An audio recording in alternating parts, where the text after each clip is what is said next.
Bismillahirrahmanirrahim. Assalamualaikum warahmatullahi wabarakatuh. Kita bertemu kembali dalam mata kuliah MSDM 2. Kali ini kita akan membahas tentang promosi, rotasi, dan demosi.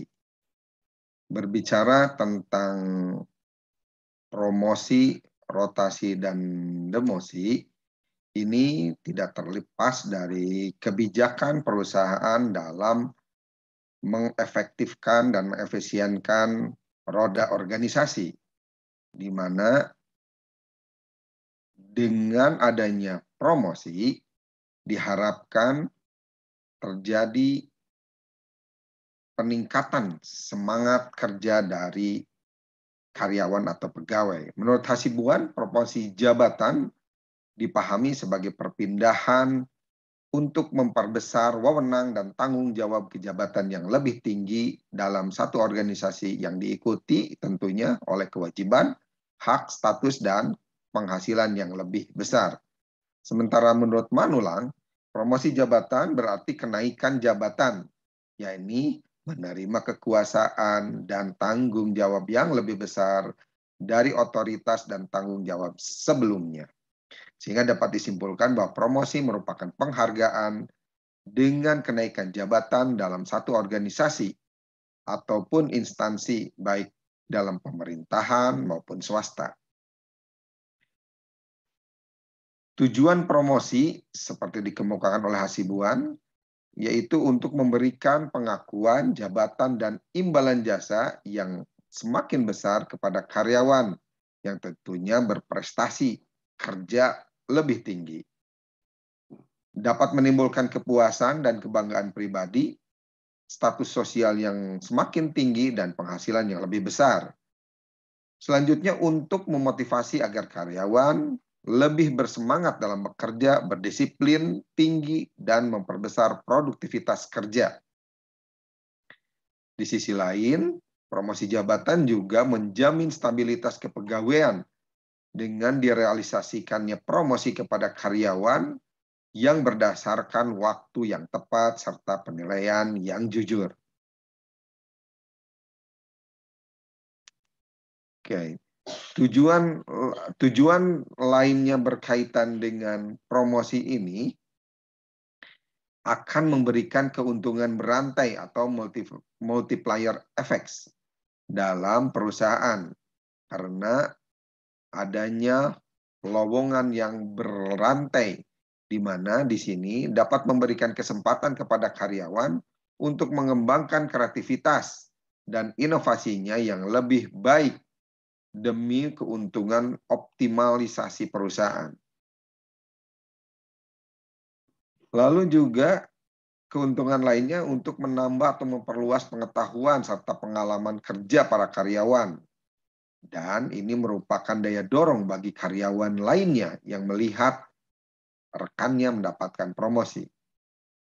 Selanjutnya untuk mengisi kekosongan jabatan karena misalkan pejabatnya berhenti atau meninggal, agar jabatan tersebut tidak lowong, tidak kosong, maka dipromosikan karyawan yang lain.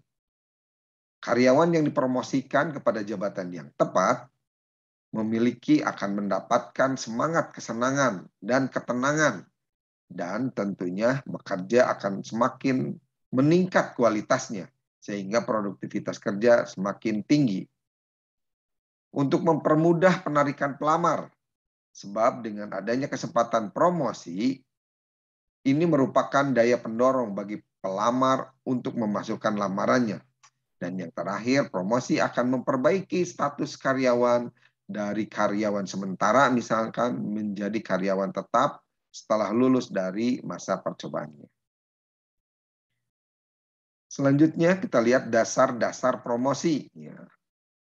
Pedoman yang dijadikan dasar untuk mempromosikan karyawan ada 3, yaitu pengalaman, berupa lamanya pengalaman kerja karyawan di perusahaan tersebut, lalu juga kecakapan yang berkaitan dengan keahlian, atau juga yang ketiga kombinasi kecakapan dan pengalaman, di mana di dalamnya ada unsur lamanya bekerja atau pengalaman bekerja dan kecakapan yang dimiliki dalam menangani pekerjaan di perusahaan.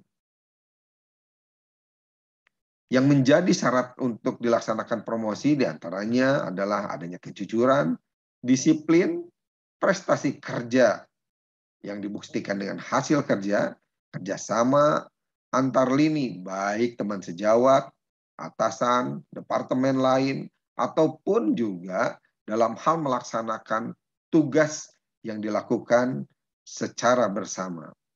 Memiliki kecakapan, loyalitas, kepemimpinan, komunikasi yang baik, dan pendidikan yang sesuai.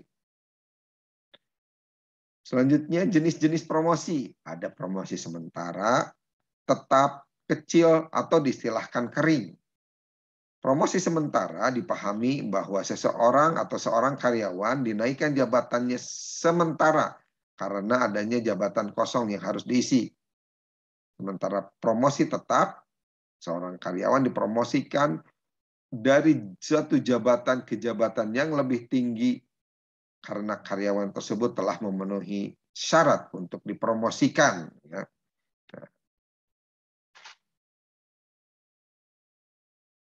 Sehingga di sini sifat promosinya tetap.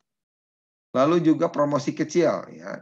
Ini menunjukkan bahwa ada proses menaikkan jabatan seseorang atau seorang karyawan dari jabatan yang tidak sulit dipindahkan ke jabatan yang sulit. Meminta keterampilan tertentu, tetapi tidak disertai dengan peningkatan kewenangan, tanggung jawab, dan gaji. Lalu ada istilah promosi kering. Di sini seorang karyawan dinaikkan jabatannya yang lebih tinggi disertai dengan peningkatan pangkat, wewenang, dan tanggung jawab, namun tidak disertai dengan kenaikan gaji atau upah. Selanjutnya rotasi.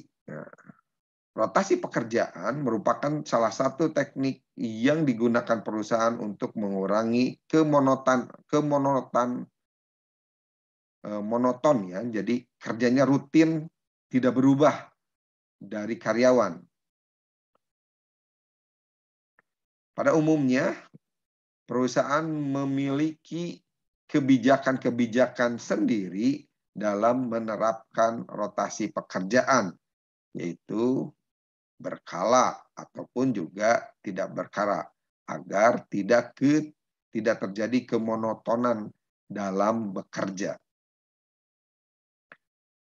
Menurut Robin, rotasi kerja dipahami sebagai perubahan periodik karyawan dari satu tugas ke tugas yang lain dengan tujuan untuk mengurangi kebosanan dan meningkatkan motivasi lewat penganekaragaman atau pengayaan kegiatan karyawan. Tujuan rotasi dijelaskan oleh Arif Amrizal bahwa tujuan dari rotasi pekerjaan adalah memberikan karyawan variasi yang lebih dalam menangani berbagai pekerjaan. Rotasi pekerjaan memindahkan karyawan dari satu bidang pekerjaan khusus ke bidang lainnya. Apa manfaat melakukan rotasi pekerjaan? Nah, dengan rotasi ini merupakan satu bentuk pengembangan potensi pegawai yang efektif. Selain bisa dijadikan sebagai sarana evaluasi, rotasi diyakini bisa meningkatkan produktivitas kerja, melahirkan kreativitas, dan mengobarkan semangat kerja yang mungkin hampir padam atau menurun.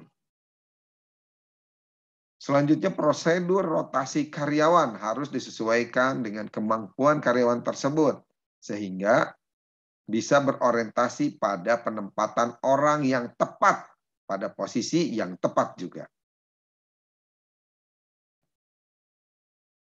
Ini bisa dilihat dari peraturan pemerintah berupa Undang-Undang Nomor 13 Tahun 2003 tentang Ketenagakerjaan yang disebutkan bahwa pengusaha menyusun struktur dan skala upah dengan memperhatikan golongan, jabatan, masa kerja, pendidikan, dan kompetensi. Pengusaha melakukan peninjauan upah secara berkala dengan memperhatikan kemampuan perusahaan dan produktivitasnya.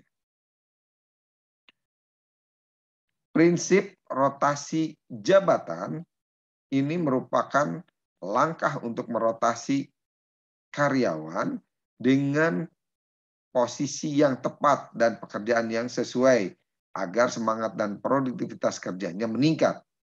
Di sisi lain, tujuan dari pelaksanaan rotasi jabatan ini pada intinya adalah untuk menciptakan atau meningkatkan efisiensi dan efektivitas kerja dalam satu organisasi. Ya, itu juga bisa diambil sebagai kesimpulan. Selanjutnya, demosi. Demosi merupakan pemindahan satu pekerjaan ke jabatan yang lebih rendah. Demosi berarti perubahan jabatan menuju jenjang atau jabatan yang lebih rendah. Hal ini didasari atas pertimbangan menurunnya prestasi atau kondisi atau kemampuan kerja karyawan yang bersangkutan. Menurut Suratman, demosi merupakan penurunan jabatan dalam satu instansi yang biasa dikarenakan oleh berbagai hal, misalkan keteledoran dalam bekerja. Demosi juga dipahami sebagai pindahnya seseorang dari pekerjaannya ke posisi yang lebih rendah dengan tingkat tanggung jawab dan tugas yang lebih kecil dari pekerjaan semula, dan begitu pula dengan kompensasi penggajiannya. Turun jabatan biasanya diberikan kepada karyawan yang memiliki kinerja kurang baik atau buruk, serta bisa juga diberikan kepada karyawan yang bermasalah sebagai sanksi hukum. Di sisi lain, demosi lebih disukai karyawan daripada dipecat atau di PHK. Apa tujuan demosi? Dengan adanya demosi, maka karyawan akan mendapatkan ruang untuk bernafas lebih lega dari pekerjaan yang tidak sesuai dengan kemampuannya. Jika karyawan tersebut diturunkan ke posisi yang lebih nyaman dengannya, maka karyawan tersebut dapat bekerja ke arah pelatihan yang akan membawanya pada posisi yang lebih tinggi kembali di masa yang akan datang. Ada beberapa alasan untuk melakukan demosi pada pegawai, di mana pegawai yang bersangkutan menunjukkan kinerja yang tidak baik atau disilahkan buruk, pekerja yang bersangkutan memiliki kekurangan yang lemah atau kekurangan keahlian yang lemah, ya skill yang lemah untuk posisi kerja yang sekarang dijalaninya. Lalu juga ada program pengurangan posisi kerja pegawai, lalu juga bisa berkaitan dengan program mendisiplinkan pegawai yang berbuat salah. Ada pula demosi secara sukarela dari pegawai yang didasarkan atas berbagai alasan. Misalkan pegawai tersebut ingin mengurangi tugas dan tanggung jawabnya. Pegawai tersebut berada dalam posisi transisi untuk mengundurkan diri dari bisnis kita. Lalu juga pegawai yang bersangkutan ingin mengubah posisi kerjanya karena tadi kemonotonan atau kejenuhan. Pegawai yang bersangkutan ingin menyeimbangkan pekerjaan dengan kehidupan pribadi mereka, atau juga pegawai yang bersangkutan ingin bekerja dari lokasi bisnis yang berbeda, tetapi posisi kerja yang sekarang tidak mengakomodir perubahan lokasi kerja tersebut. Ada pertanyaan, bolehkah kita menolak demosi? Selama diatur secara jelas dalam perjanjian kerja awal atau peraturan perusahaan atau juga perjanjian kerja bersama, maka pekerja tidak boleh menolak mutasi dan demosi apabila hal ini sudah diatur secara jelas dalam peraturan internal perusahaan tersebut. Demikian pembelajaran kita tentang rotasi, promosi, dan demosi. Kita akan bertemu kembali di pembelajaran selanjutnya. Terima kasih. Assalamualaikum warahmatullahi wabarakatuh.